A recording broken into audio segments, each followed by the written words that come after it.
Hello and welcome to the table, Baldurs Gate, DND, and yes, Warhammer friends from the fantasy community, and also Total War Warhammer community too. Have a seat, grab your favorite drink, and settle in for a unique modded character build and subclass of the fighter. Tonight, we're going through all 12 levels of the Arcane Archer. Now specifically, we'll be basing this build off of one of the most overpowered units in Total War Warhammer from the High Elves faction. I like to call this build the Sisters of Avelorn. Now, major credits go out to the mod author, Summer Dagnoth, I hope I pronounced your name right, friend, for putting the time and effort in updating this mod with new features and spells, and also to the original mod author, Shiva's Shadow, for the initial implementation, bringing the tabletop class to the game. Now, something to note too is this is a lore-friendly D&D class. It does exist within the tabletop realm of 5th edition D&D, especially with the features and tenets of this class, which really do seamlessly fit well into the world. And a couple of important information facts from the mod author themselves before you all try this class out for yourselves. To quote them, this mod implements a revised version of the original Arcane Archer mod by Shiva's Shadow, who gave permission for others to update and maintain his mod as their own. Some of the original author's work remains, but much has been changed to fix known bugs and remove subclass features and rework the way certain things were implemented. This version of the subclass intends to be as faithful to the 5th edition raw rules as written as I can get, because that is my preference, and I likely will not be deviating from this. As for the description of the Arcane Archer, according to Xanathar's Guide to Everything, an Arcane Archer studies a unique elven method of archery that weaves magic into attacks to produce supernatural effects. Arcane Archers are some of the most elite warriors among the elves. They stand watch over the fringes of elven domains, keeping a keen eye out for trespassers and using magic-infused arrows to defeat monsters and invaders before they can reach elven settlements. Over the centuries, the methods of these elf archers have been learned by members of other races who can also balance arcane aptitude with archery. Now, for those who are new to this channel, one of my main focuses for videos is creating unique Baldurs Gate 3 characters using mods both for enhancement and roleplay, specifically giving you different types of replayability.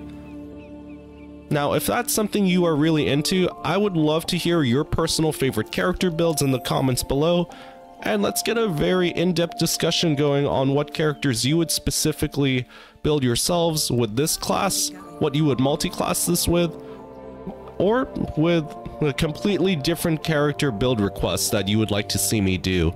Now, side note, I also have videos of narrative-driven Total War Warhammer campaigns of both modded and non-modded factions to show and tell unique stories of each of the individual leaders. If you love talking shop about character builds or epic story-driven war campaigns, consider hitting the like, subscribe, and bell icon notifications for those unique adventures. Now, also for new viewers who may have stumbled upon this video, the way we will structure this character build is going through the starting level with specific choices in race and other beginning features, then going into levels 2 through 12, wrapping up with specific gear, equipment, and weapons to complement the build in terms of roleplay or improving stats and spells. Now, when it comes to character builds, I do mainly stick with choices and abilities, spells, and equipment that suit characters thematically or keeping in line with how they are supposed to be roleplayed. However, I do sometimes slip into choosing quote-unquote choices that are min-max damage output or that are totally strategic, sometimes cheesy as well. Now, I know some of you Total War Warhammer friends out there are known to cheese with your tactics too. No shame in that whatsoever. I tend to do that in my campaigns too. But also, I am aware in the D&D and Baldurs Gate communities, there are some players that are really into the nitty-gritty min-maxing, and if a modded class is very powerful or not, But at the end of the day, just as long as you yourself are having fun with the character builds and playstyles, that's what matters in the end. Regardless on whether you're the sole damage output or essentially a one-woman, one-man doom stack. Now, the reason I'm going through all 12 levels only as this class is to truly showcase everything there is to offer, and this is my way of saying thank you to the mod author. As an added thank you, I will of course leave the link to the mod in the pinned comment below, along with some other mods such as race or spell mods used to complement this modded class well. We will most definitely be saving separate videos for multi-classing modded classes together or with base game classes, truly creating different types of synergies and combinations.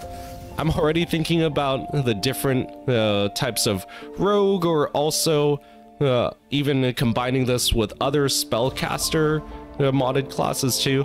The list of possibilities is really just endless, to be honest. Now, before we get into the specific details of this character build, I think it's only right that we have a quick lore overview of the Sisters of Avelorn for those interested in their backstory, and also so we can keep the theme of the playstyle as close as possible. Yes, Warhammer Fantasy lore aficionados, please let me know in the comments if I may have missed any important details regarding the Sisters of Avelorn, especially if those details affect the level up and spell choices of our character build. To quote the Warhammer wiki, Sisters of Avelorn are keen-eyed archers, elf maids chosen from the ranks of the citizen levy by the Everqueen's personal degree. By tradition, only the most gifted are welcome into the Sisters of Avelorn, for just as the Everqueen embodies all that is ideal and unblemished in the elven race, so too must her chosen guardians aspire to perfection, not only in mind and body, but also in pursuit of the spiritual. Such serves to raise the warriors of this maiden guard above the petty inequities that so often pervade the Everqueen's court, ensuring that they remain incorruptible. As for combat, the Sisters of Avelorn prefer to fight their battles at range, as their weapons do not fire ordinary arrows, but mythical bolts of white-blue flame that set tainted flesh afire. Yet the sisters shirk not from close quarters battle, for no battlefield peril can overcome one who walks the dark paths of Avalorn. Against charging knights, rampaging demons, or entire coteries of canine assassins with cruel murder in their hearts, the warrior maids stand their ground. With precise aim and steady hearts, they loose arrows until the foe is full upon them, then draw their swords and step into the fray. Now, without further ado, we'll get into the first level of this build, but also essentially the description of the Sisters of Avelorn is near identical to the Arcane Archer, hence the reason why this is going to be a really fun roleplay build, but also fun combat-wise build.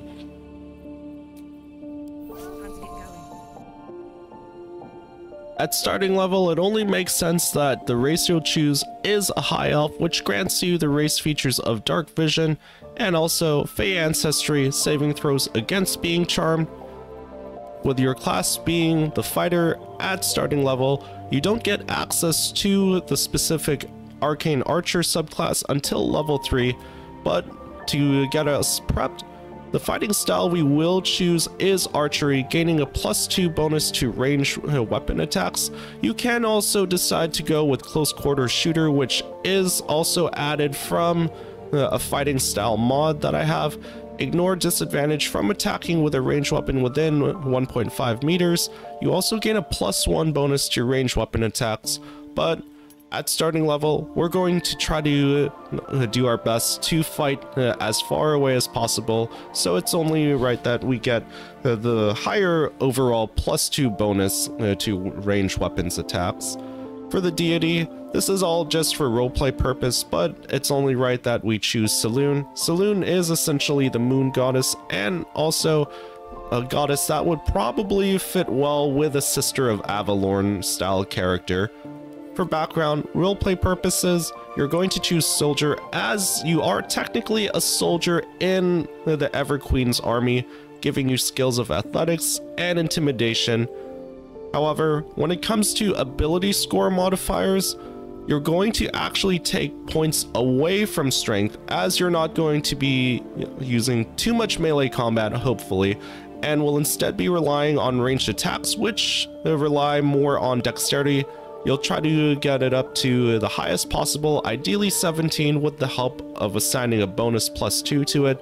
The second highest will be Constitution, as you'll want enough and respectable amount of health to get you or to help you stay in battle longer, with the rest of your points being dumped into Wisdom for will saves. And yes, this is entirely in line with how Sisters of Avelorn fight too. I would believe that they would have a very high amount of will saves to help them against dodging magical attacks. As for specific skill proficiencies, you'll get a +1 to athletics, +5 to acrobatics, +5 to stealth checks, +4 to insight checks thanks to your wisdom, and a respectable +2 to intimidation checks. All of these are, in my opinion, in line with how a Sister of Avelorn would act. Although stealth, you could argue that they may not be as stealthy as the Shadow Walkers from Total War Warhammer, but also let me know in the comments, everyone, if you would choose different types of skill proficiencies or also ability point distribution when it comes to making the starting level of Sisters of Avelorn. At second level, nothing really much to be said here. We just get Action Surge, which allows us to use an additional action during this one turn. Level 3 is when things get really interesting for the Arcane Archer subclass. For the cantrip choice, I would personally choose Druidcraft for roleplay reasons, and also due to the fact that the Sisters of Avelorn and Alariel herself are tied to nature. With Druidcraft, we create harmless sensory effects that grants us advantage on intimidation checks, or instantly snuff out a light or source of fire on an object. The subclass features, we get Arcane Shot Charges. You can unleash special magical effects with some of your shots once per turn. When you fire an arrow from a short bow or longbow as part of the attack action, you can apply your Arcane Shot options to that arrow. You decide to use the option when the arrow hits, unless the option doesn't involve an attack roll. You have 2 uses of this ability, and you regain all expended uses of it when you finish a short or long rest. Arcane Archer lore, you learn magical theory or some of the secrets of nature, typical for practitioners of this elven martial tradition. You gain proficiency in the arcana and nature skills.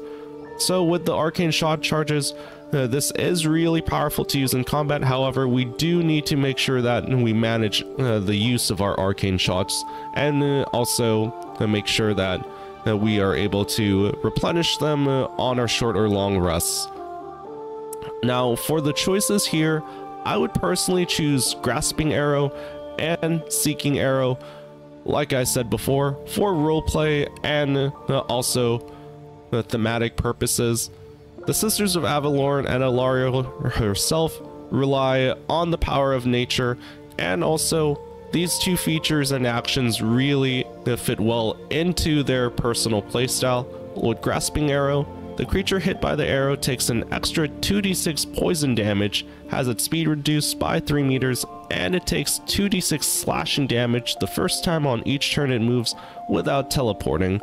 The brambles can be removed if the target takes a successful strength saving throw, or if an ally uses the help action, for a total of 10 turns, which is very powerful at this level. This is essentially our way of hindering the enemy in force too, with poison, and also with the fact that the brambles can stop their movement.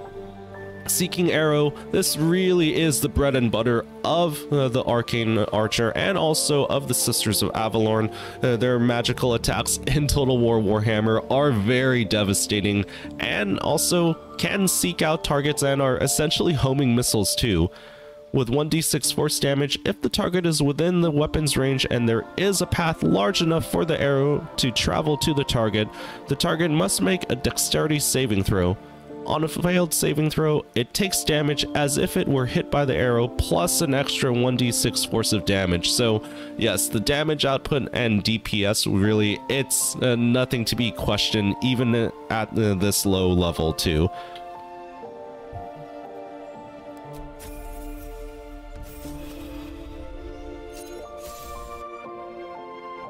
At 4th level, the feat I would choose here is improving our dexterity and constitution by 1 point each, rounding dexterity out to a solid 18, overall +4, which will affect our range attack, constitution to a respectable +3 with 16, affecting our overall health, and that's just a good solid choice to pick for our later levels too, and also to scale with our leveling too. Level 5, the only thing we get here is the extra attack feature, but that's going to pair really well with our arcane shots too, due to the fact that having 2 seeking arrows or having one after the other with the poison arrow and then seeking arrow is going to be very devastating for our enemies too. And also, it could provide a little bit of extra crowd control.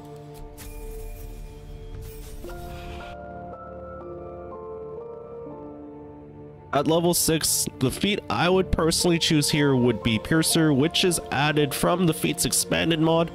With Piercer, increase strength or dex by 1 up to a max of 20. In our case, it would be dex with all of our arrow output damage. Once per turn, when you hit a creature with an attack that deals piercing damage, roll your damage dice twice and use the highest result. When you score a critical hit that deals piercing damage to a creature, you roll 1 additional damage die when determining the extra piercing damage the target takes. So this is going to be really complementary with the fact that we will be using, of course, range attacks, but also it's going to pair hand in hand with our spell arrows too. And eventually, of course, we will get our dexterity up to the maximum of 20. At level 7, we gain 2 subclass features and also gaining a passive of another arcane shot. With Magic Arrow, we gain the ability to infuse arrows with magic. Whenever you fire a non-magical arrow from a short bow or longbow, you can make it magical for the purpose of overcoming resistance and immunity to non-magical attacks and damage. Overall, really playing into the roleplay and feature of Sisters of Avelorn, using a devastating barrage of magic arrows on their enemies. Not only that, but with Curving Shot, whenever you miss a magic arrow, use a bonus action to re-roll that attack against a different target within 18 meters. So it's kind of like a re-roll if you think about it too, or it's like a second chance of maybe not damaging your initial target, but at least you get something out of it. As for the Arcane Shot, I would personally choose Bursting Arrow, 2d6 force damage. The arrow detonates after your attack. Immediately after the arrow hits the creature, the target and all other creatures within 3 meters take an additional 2d6 force damage. So this is essentially going to be your crowd control area of effect arrow. I honestly really like this feature too, especially later on in the levels as you go up against more hordes and mobs of enemies too. At level 8, the feat I would personally choose here would be Elven Accuracy, which is also added by the feat's expanded mod. The accuracy of elves is legendary, especially that of elf archers and spellcasters. You have uncanny aim with attacks that rely on precision rather than brute force, gaining the following benefits: increased dex, intelligence, wisdom, or charisma by 1, in our case going dex all the way up to the maximum of 20. Whenever you have advantage on an attack roll using dex, you can re-roll one of the dice once. So this is going to essentially be, yes, another get out of jail free, or also essentially re-roll and try to get that damage in. So essentially, it's almost like saying we will absolutely never miss with our arrows. At level 9, nothing really much to be said here other than gaining the generic class feature of Indomitable. You become as durable as an iron golem. Whenever you fail a saving throw, you can roll again using the new result instead.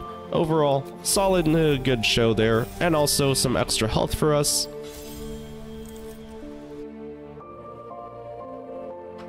At level 10, we gain an additional arcane shot action, and for me personally, I would choose the Shadow Arrow. That is somewhat different from what the typical Sisters of Avelorn would use, but also you could argue with the fact that they would definitely use or want to use this type of arrow in their guerrilla war against the Dark Elves of Nagaron. Plus also, in a sense, it does tie in with the fact that elves will use certain dark magics if pushed and necessary. The creature hit by the arrow takes an additional 2d6 psychic damage and must succeed on a wisdom saving throw or be unable to see anything farther than 1.5 meters away until the start of your next turn. So essentially it's buying you some extra time, blinding your enemies, and also making sure that they'll have some disadvantage on their next attack against you. At level 11, we gain the feature of improved extra attack. You can make 2 additional attacks after attacking with your main hand weapon. Yes, I know it does seem Billy basic, but at the same time, high damage output, or more damage output potential I should say, is always a good thing for us. At level 12, it can really go either way with the different feat that you can choose here. For me personally, I like the risk-reward feature of Sharpshooter. Range weapon attacks do not receive penalties from high ground rules, and the main feature here being ranged weapon attacks with weapons you are proficient with have a -5 penalty to their attack roll, but deal additional 10 damage overall. You can toggle this feature on or off, and the fact that you can toggle it on and off means you can pick and choose if you want to have this on for a specific enemy and, well, risk it for the biscuit. If you are not really into that risk-reward scenario, you can always choose Martial Adept, which, personally for me, I would choose Precision Attack here, which allows us to use a superiority die, adding it to the overall attack roll, making sure that we can actually hit, and also Evasive Footwork. In case enemies do close the distance, you can evade attacks by imposing disadvantage on melee attacks against you for a round. These can go very well hand in hand, but like I said, I'm gonna go the risk reward, get the biscuit with Sharpshooter. As for the armor pieces and also weapons, I decided to choose ones that would be as similar as possible to the actual playstyle of the Sisters of Avelorn, and really making them useful as possible in battle, with the headpiece being the marksmanship hat. Gains a +1 bonus to range attack rolls and thrown attack rolls. Basically just allows us a slightly higher chance to actually hit our targets. Cindermoth Cloak is really useful at any level. Flaming Shroud allows the creature that damages us to receive burning damage over time. Now this is a little bit controversial. It doesn't necessarily fit in with the whole nature theme of the Sisters of Avelorn, but you can justify the burning damage as Phoenix Flames. Elves absolutely love phoenixes as their mythical creatures in the Total War Warhammer universe, and also due to the fact you could even justify it as the Wrath of the Everqueen with that fire burning spell. The main armor piece here with Torment Drinker armor, I mainly picked this one just because of the feature bolstering critical. When scoring a critical hit or killing a hostile creature, the wearer gains 15 temporary hit points, and 15 can be a substantial amount of hit points, at least to not necessarily tank, but give you a little bit of breathing room too. And the fact that when you kill any creature, it can even be like a small mob enemy, and then you have that 15 temporary hit points for the rest of the battle too. Gloves of Missile Snaring is going to be our way of negating the damage from enemy archers and rangers too. With Missile Snaring, we can intercept missiles from ranged weapon attacks, reducing their damage by 1d10 plus our Dex modifier, which at this point is going to be a very solid +5 as well. With Briskwind Boots, after scoring a critical hit or killing a hostile creature, movement speed is restored to maximum. This is going to pair hand in hand with the Torment Drinker armor too. We gain the temporary hit points, and the fact that if we reposition ourselves, kill a creature, we can reposition ourselves yet again, adding to a lot of mobility for our Sister of Avelorn. For the necklace piece, Surgeon's Subjugation Amulet, once per long rest, when scoring a critical hit on a humanoid, the wearer can paralyze the target for a solid 2 turns. Now, for the paralysis, that's going to be really useful for us due to the fact that stopping enemies in their tracks is going to be a huge boon to us, and allowing us to keep our distance away from them and having them close the distance on us. Ring of Regeneration is a solid overall ring to have all around, even though it is just 1 to 4 temporary or 1 to 4 hit points restored. It's a small little self-sustain and can really rack up over time. And Burnished Ring with Paralyzing Ray, this is going to be useful for us too. With paralyzing our target, if with the fact that we can't score a critical hit, we can at least have this as our get out of jail free card. Should the enemy close the distance on us, we can use the Paralyzing Ray spell attached to this ring, stop them in their place, and run away too. Now, I know the sisters mainly use ranged weapon attacks, but for our melee weapon here, I like using Rhapsody. With Scarlet Remittance, gain a +1 bonus to attack rolls, damage, and spell save DC for every foe you slay, up to a maximum of +3. So the fact that we can get +3 potentially for attack rolls can really also stack and pair well with our bow weapon too, and having the ability to rain arrows down right after gaining Scarlet Remittance. Sweet Bloodletting is also really good here too. Possibly inflict bleeding when hitting a creature with this weapon while hiding or invisible. It is situational, but also if we were able to get the jump on them, stab them, run away, and then rain arrows on them. Speaking of raining arrows, with Gontro Mail, promise victory on a hit, possibly inflict Guiding Bolt upon the target. Gontro Mail is a glowing ability too. The object shines with a glowing light in a radius of 6 meters, allowing us easy pickings, not just for us, but our entire party too. Weapon enchantment +3, and we also get the Celestial Haste transmutation spell.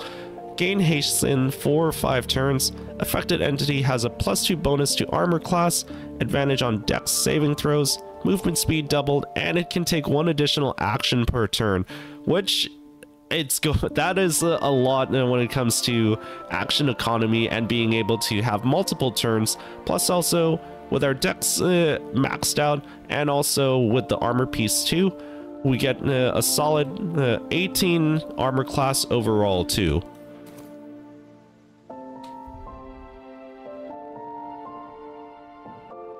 Alright everyone, that has been all 12 levels of the Arcane Archer subclass of the fighter, and specifically my personal build and take on the Sister of Avelorn from Total War Warhammer 3. Let me know in the comments if you would choose different arcane shots or different pieces of equipment and weapons for the Sister of Avelorn build. I would personally love to hear any constructive criticism or changes that you all would make yourselves, whether it's for better roleplay purposes or for min-max damage. And also for all the new and old returning viewers of this channel, if you've made it this far into the video, thank you so much for taking the time to check out all the features of this class.